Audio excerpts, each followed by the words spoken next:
निर्दलीय उम्मीदवार अनीता डुल ने गांव में किया व्यापक जनसंपर्क। ग्रामीणों ने फूल मालाओं के साथ किया स्वागत, समर्थन देने का दिया आश्वासन। अनीता डुल ने कहा, मेरा लक्ष्य केवल सत्ता पाना नहीं है बल्कि क्षेत्र का सर्वांगीण विकास करना। कलायत हल्के से आजाद उम्मीदवार अनीता डुल बड़सिकरी ने आज हल्के के गांव शिमला, कलासर और पिंजपुरा में जनसंपर्क किया। उन्होंने ग्रामीणों से मिलकर आगामी चुनाव में कांच के गिलास के निशान पर वोट देने की अपील की ताकि वे विधानसभा में पहुंचकर क्षेत्र के विकास कार्यों को आगे बढ़ा सके। डुल के दौरे को लेकर ग्रामीणों में भारी उत्साह देखा गया और विभिन्न गांव में उनका जोरदार स्वागत किया गया।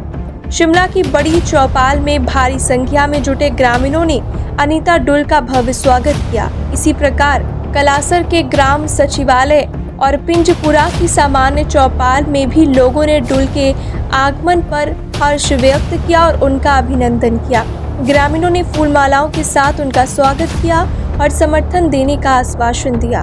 अनीता डुल ने कहा कि वे पिछले 15 वर्षों से जनता के बीच रहकर उनके मुद्दों और समस्याओं पर काम कर रही है। उन्होंने जोर देकर कहा कि क्षेत्र के लोगों को अब एक नई दिशा में सोचने की आवश्यकता है और पारंपरिक राजनीति से हटकर वास्तविक विकास की ओर बढ़ने का समय आ गया है। उन्होंने कहा कि आपका समर्थन और आशीर्वाद मेरे लिए बहुत महत्वपूर्ण है क्योंकि मैं आपके साथ मिलकर इस क्षेत्र का विकास करना चाहती हूँ। मेरा एकमात्र उद्देश्य आपकी उम्मीदों पर खरा उतरना है। डुल ने अपनी चुनावी चिन्ह कांच के गिलास का जिक्र करते हुए ग्रामीणों से अपील की कि वे इस चिन्ह पर वोट डालकर उन्हें विधानसभा में भेजें। उन्होंने कहा कि उनका लक्ष्य केवल सत्ता पाना नहीं है बल्कि क्षेत्र का सर्वांगीण विकास सुनिश्चित करना है। डुल ने यह भी बताया कि अब तक के प्रतिनिधियों ने क्षेत्र के विकास की अनदेखी की है, लेकिन वे गांव-गांव में जाकर हर व्यक्ति की समस्याओं को समझकर उन्हें हल करने के लिए प्रतिबद्ध हैं।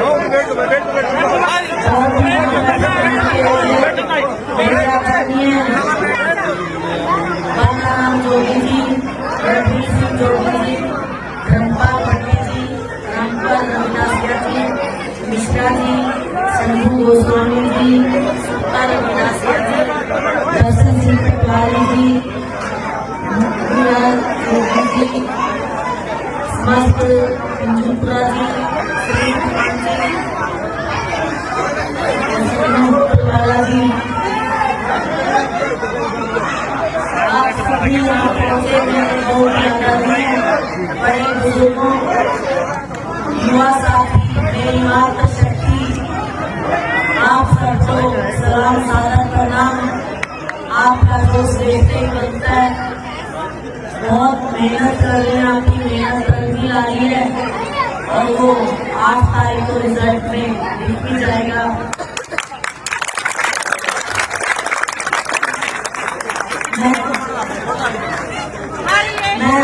मैं आपकी अपनी जो 10 साल से आपके बीच रही सुख के साथ ही संघर्ष किया, मेहनत की, आपके हर वर्ग की लड़ाई हमने लड़ी और आज 10 वर्ष बाद पहली बार आपके बीच वोट की अपील करने के लिए आई हूँ कि आने वाली 5 तारीख को नंबर 6 पर कांच के गिलास के सामने वाला बटन दबाकर 8 तारीख को विजयी बनाने का काम करें।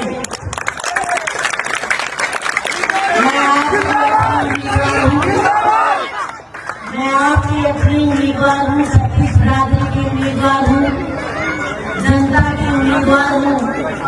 आप सबने मुझे उठाया, आपको ये लड़ाई लड़नी है और आपको ये विजय प्राप्त करनी है क्योंकि हमने सबको देख दिया, हर पार्टी के नेता को बनाने देख दिया और ये राज परिवारों की राजनीतिक लहर चलती है। लेकिन अब की बात आपको जो इंसान दिखाई दे रहा है, आप परिवारवाद को लगा रहे हैं और अपनी मेहनती संघर्षशील आपकी बेटी, आपकी बहन को छत्तीसगढ़ का उम्मीदवार बनाकर उसके लिए मेहनत कर रहे हैं, हर एक को जोड़ने की कोशिश कर रहे हैं और 5 तारीख को आपका जोश और उमंग बता रहा है कि आप भारी बहुमत से 8 तारीख को विजय बनेंगे।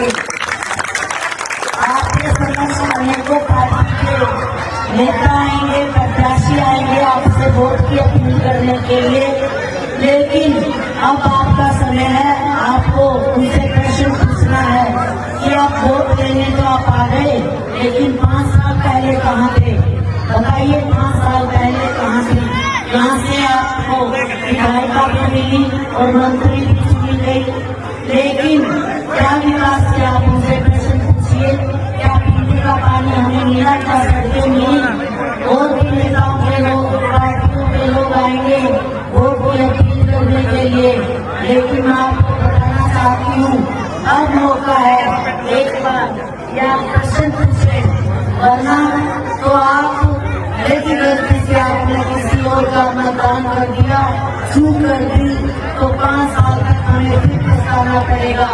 आपको पूछना होगा नेताओं से, जो बड़े बड़े होते लिए बैठे हैं, आप उनसे पूछिए कि क्या आप नारी का सम्मान करते हैं? क्या आप बुजुर्गों का सम्मान करते हैं? क्यों आप इस नारी पर प्रकाश टिप्पणी करते हैं? ये लड़ाई हमारी नारी के मान सम्मान की है, बुजुर्गों के मान सम्मान की लड़ाई है, क्योंकि 36 बिरादरी की नारी के सम्मान को ठेस पहुंची है। ये लड़ाई भारतीय समाज की हम सब मिलकर लड़ेंगे और जीतेंगे भी। मैं आपसे अपील करती हूँ कि मैं किसानों जवानों की बेटी हूँ, किसानों जवान की पत्नी हूँ, मैं आपसे वोट की अपील करती हूँ कि आप मेरे संघर्ष को वोट कीजिए, मेरी मेहनत को वोट कीजिए, और जो 10 साल तक मैंने और मेरे साथियों ने हर घर द्वार जाकर दस्तक दी, हर गली चौराहे पर पहुंचा, आप सबको जाने पहचानने का काम किया, गाँव की समस्याएं जानी और आप सबकी परेशानियों को करना, तो हमारे साथियों ने जो मेहनत की है आप उसको वोट कीजिए, और आप वोट कीजिए किसान और जवान को, और आप वोट कीजिए नारी के सम्मान को, इंडिया नारी के सम्मान को, और बुजुर्गों के सम्मान को। देखा जाता है कि आज रैली में बुजुर्गों का अपमान होता, धक्का मुक्की होती है और लात मारी जाती है, लेकिन अब आप इन सब अपमान का पूरी जोर से जवाब देना, अब आपका समय है, अब आपको समझदारी से काम करना है। ये मौका, ये वाला मौका चूकने नहीं देना, वरना तो 5 साल फिर पछताएंगे। मेरी आपसे अपील है कि आप 5 तारीख को खुद अनिता यूनिवर्सिटी बनकर गिलास के सामने वाला बटन दबाकर ज्यादा से ज्यादा मतदान करके 8 तारीख को विजय को करें। बहुत आप सबका आभार और शुक्रिया।